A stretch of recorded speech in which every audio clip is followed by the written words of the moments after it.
Good morning সবাইকে জানাই আমার অনেক ভালোবাসা, সেই সঙ্গে বড়দের আমার প্রণাম। আশা করি তোমরা সবাই ভালো আছো, আর যে যেখানে আছো ঈশ্বরের কৃপায় সুস্থ আছো।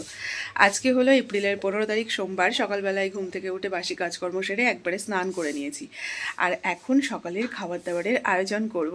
কি করব চলো দেখাচ্ছি। এই যে একটুখানি আটা মেখে রেখেছি, আজ বানাবো রুটি। তো চলো চটপট করে বানিয়ে নিই।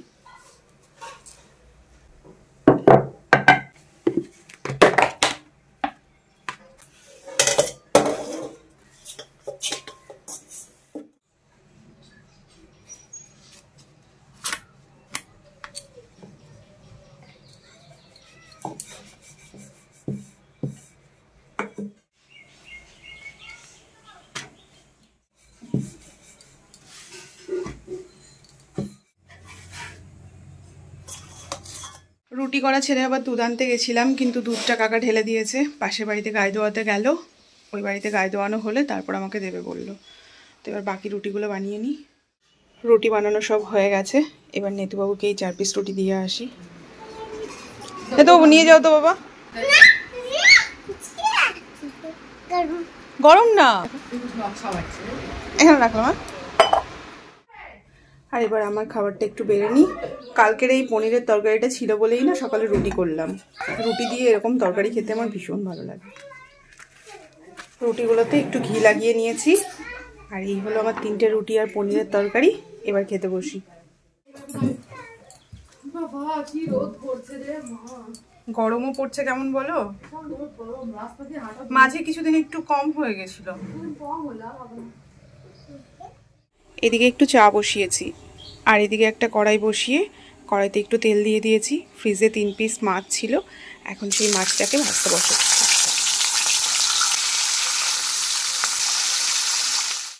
চাটা নামিয়ে আমি এদিকে ভাতটা বসিয়ে দিলাম, আর এবার চাটা খাই। ভেবেছিলাম আজকে চা খাবো না, কিন্তু রুটি খাওয়ার পরে না ভীষণই চা খেতে ইচ্ছে করে। আজকে না ভাতের মধ্যে একটা আলু আর একটা উচ্ছে সিদ্ধ দিচ্ছি, খেতে পারবো কিনা জানি না। দিশা আমাকে অনেকদিন থেকেই বলছে যে দিদি আলু উচ্ছে সিদ্ধ করে খাবে, ভেজে খেলে অতটা উপকার পাওয়া যায় না, সিদ্ধ করে খাওয়াটা ভালো।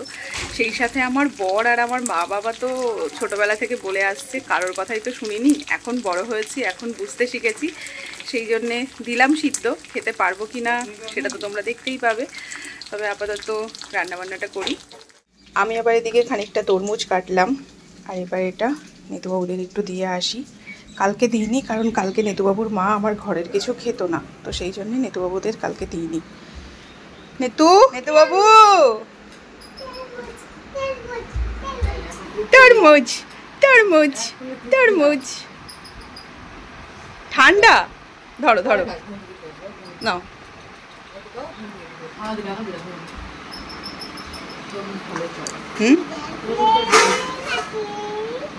দেখো কি সুন্দর নিজেই ঢাকা দিয়ে রাখছে।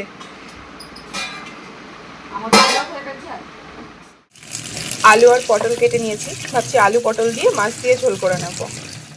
মাছগুলো ভাজা হয়ে গেছে, আর এবার আলু পটলটা ভাজতে বসিয়ে দিলাম। আলু আর পটলগুলো ভাজা হয়ে গেছে, আর এবার এগুলোকে একটু তুলে নিচ্ছি। এবার কড়াইতে একটুখানি তেল দিয়ে তেলের ওপরে তেজপাতা, শুকনো লঙ্কা, একটুখানি গোটা জিরে আর একটুখানি রাঁধুনি দিয়ে দিলাম। একটু পেঁয়াজ কুচি দিয়ে দিচ্ছি।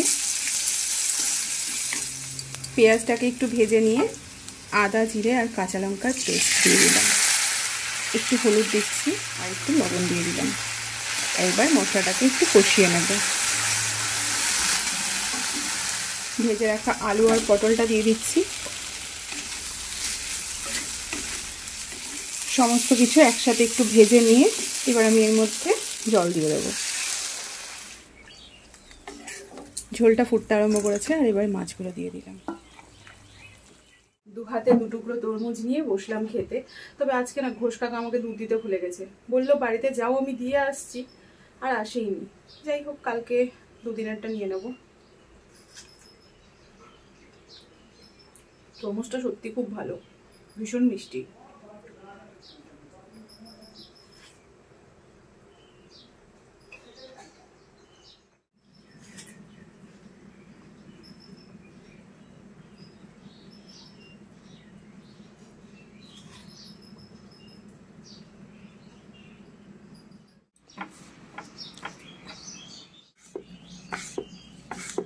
কয়েকটা টমেটো কেটে নিচ্ছি, ভাবছি একটু চাটনি করে নেবো।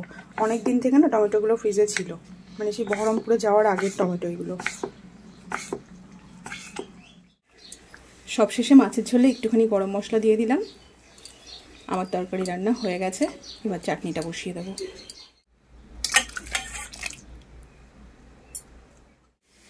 এদিকে আমি টমেটোর চাটনিটাকে বসিয়ে দিচ্ছি।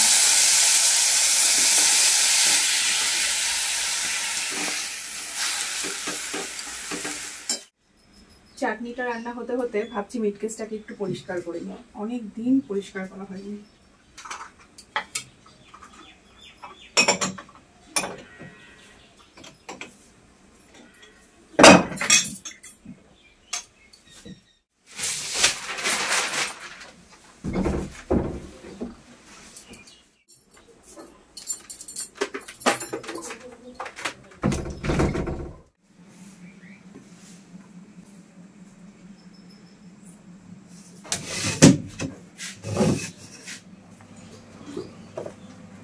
মিট কেসটাকে মুছে জিনিসগুলো আবার জায়গা মতো একটু রেখে দিলাম।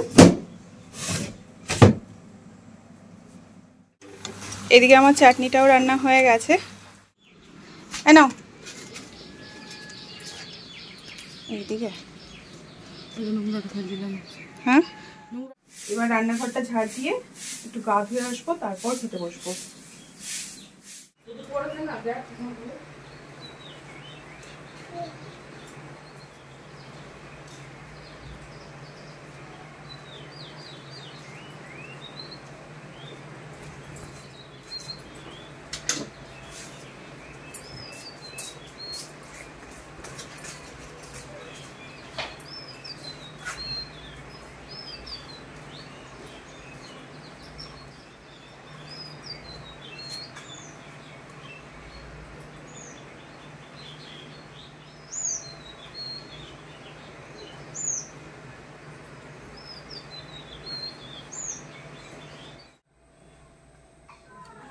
এবার আলু আর উচ্ছেটা একটু মেখে নিই।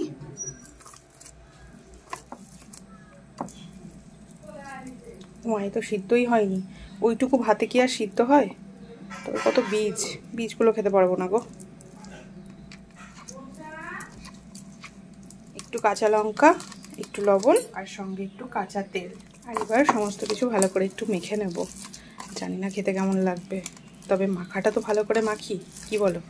চলো, এটা মাখা হয়ে গেছে, এবার ভাতটা বেড়ে নিই। এবার খেতে বসছি। এক গ্লাস জল নিয়ে বসলাম, যদি গিলতে না পারি। আর এবার খেয়ে বলি খেতে পারছি কিনা।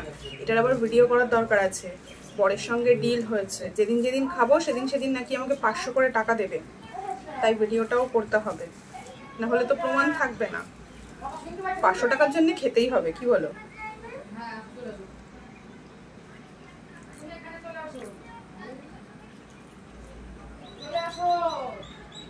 না মন্দ লাগছে না, খেতে পাচ্ছি।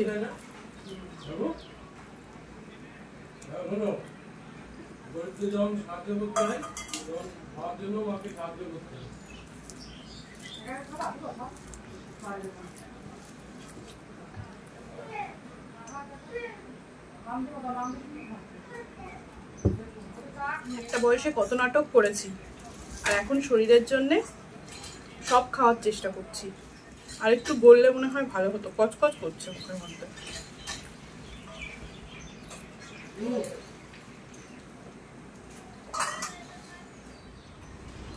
500 টাকা কি আর সাধে দিতে চেয়েছে? আমি যদি অসুস্থ হই তাহলে তো আবার ডাক্তার দেখাতে কত টাকা যাবে তার ঠিক নেই। যাতে অসুস্থ না হই তার জন্য আগে থেকে। তাপস যাচ্ছে বাজারে, ওকে দিলাম একটা তরমুজ আনতে। তরমুজ খাও? হ্যাঁ না গো, না রান্নাঘর তো না। আমি ভাবলাম কাকা দুধ না দিয়ে চলে গেল।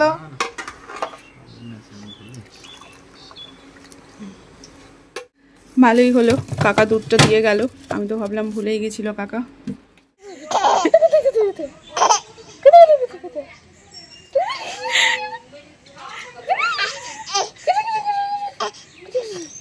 কষ্ট হয়ে যাচ্ছে গো, সারা রাত বাচ্চাটা কালকে কান্না করেছে।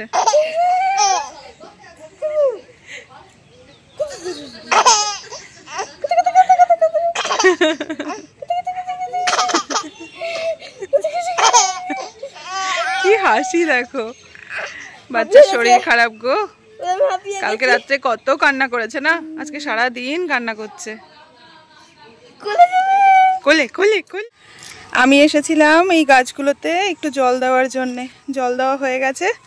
এখন আমরা নিচে যাই, অক্কবাবু আছে আমার কাছে। চলো আমরা এবার নিচে যাই। দেখো ভাইকে বালতি ধরতে দিচ্ছে, ভাই বালতি ধরতে পায়? পড়ে যাবে পড়ে যাবে, লাগবে ভাইয়ের। আচ্ছা ঠিক আছে, অনেক নিয়েছো, আর নিতে হবে না, যখন বড় হবে তখন নেবে। ছেড়ে দাও এখন, বালতি ছাড়ো। ও ধরেছে না। চলো আমরা এখন নিচে যাই, আমরা নিচে যাই। যাও, অন্ধকার অন্ধকার অন্ধকার অন্ধকার। আস্তে এসো, ভয় পেও না, আমরা আছি না বাবা।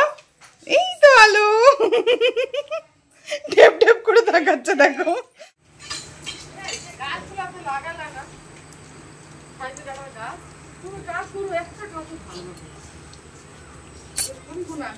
ক কিলো এটা?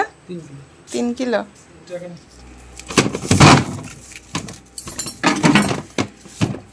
তাপসবাবু তরমুজ এনে দিয়েছে, তরমুজটাকে ফ্রিজে রেখে দিলাম।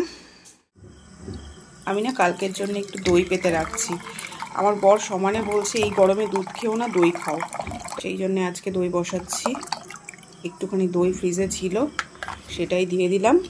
আর এবার ভালো করে মিশিয়ে নিলাম, আর এবার এটাকে একটা জায়গায় রেখে দেবো। রাতের জন্যে ভাতটা বসিয়ে দিলাম। এখন শুধু ভাতই করব, দুপুরের একটু মাছের তরকারি আছে, সেটা দিয়েই খেয়ে নেব। আজকে যা বিভৎস গরম পড়েছে, সন্ধ্যাবেলার থেকে না আমি পুরো মরার মতন পড়ে আছি বিছানাতে। এত গরম আমার ওই ঘরটা, তাও আমি উঠতে পারছি না, মানে শরীর এত ক্লান্ত হয়ে গেছে গরমে, মানে ছাদ থেকে আসার পর। তো যাই হোক, এখন প্রায় 9:30 বাজে, আমি ভাত বসালাম, সবাই তো খেয়ে দিয়ে শুয়েও পড়েছে। তো চলো আজকের মতো ব্লগটা এখানেই শেষ করছি। জানি না আজকের ব্লগটা কত বড় হয়ে গেল। তো তোমরা সবাই সাবধানে থেকো, নিজেদের খেয়াল রেখো। Tata and good night.